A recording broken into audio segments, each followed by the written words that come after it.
Hey guys, so welcome back again. So what I'm gonna do is I'm going to install the Dbrand skin that I got.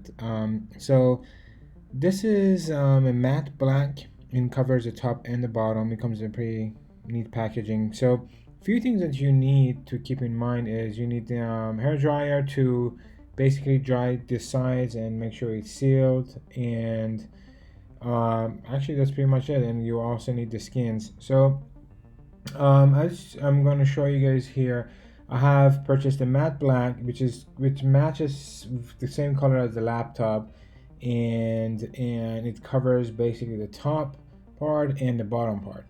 So it's not that difficult to put it on, especially with this one that also has a room for a logo. But at Dbrand, you can get one that it covers a logo too. If you're not comfortable showing off your logo, if you want it to be just pretty much very stealth, you can do that as well. And I also got the green microfiber skin for the mousepad as well, which looks pretty cool. Especially gives it a good combination between the matte black and the green logo and everything that Razer has. So I'm gonna go ahead and get this started.